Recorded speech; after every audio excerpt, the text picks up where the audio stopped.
Hey, good morning, guys. Lou here. Hey, talking with about this Jeep build with some of the guys, and something that I found that the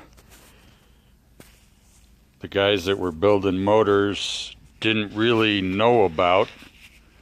An item to check is the crankshaft end play fore and aft, and these motors where that dimension can change.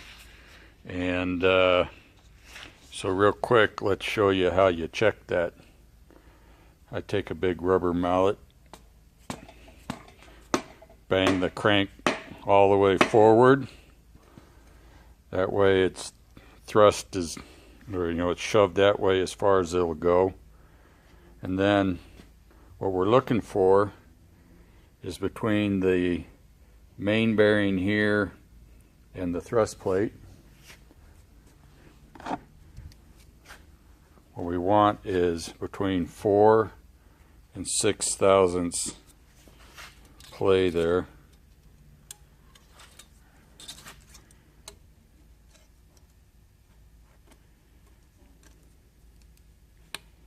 And I think we're right at about 4 on this one.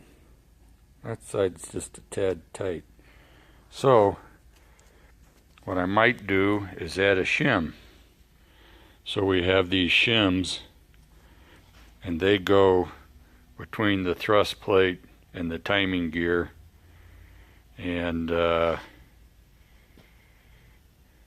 that buys us a little more space. So we'll or not there, I mean, yeah, between the thrust plate and the crankshaft, my bad. And you put it in there, and it moves this thrust plate out away from the main bearing just a little bit.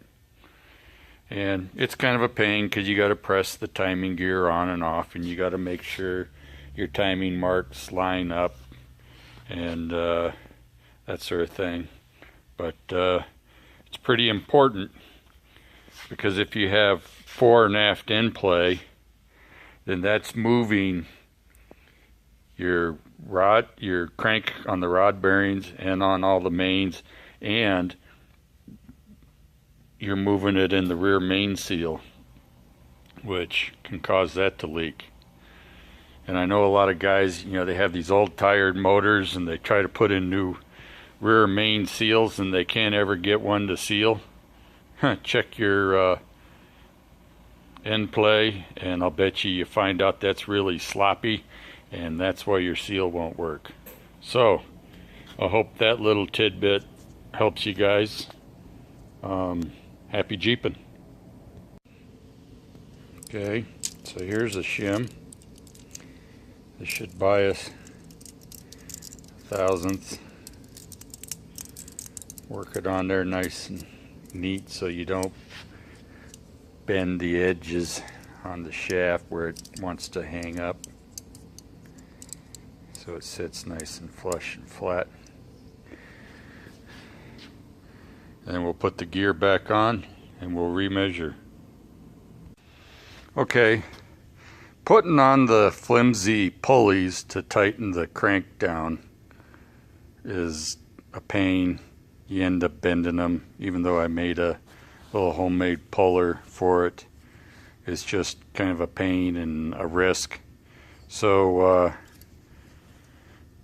I use this little short section of tubing and crank it down with the crank nut, get it all tight. Again, smack here, going that way, drive it, and then now we've got a gap.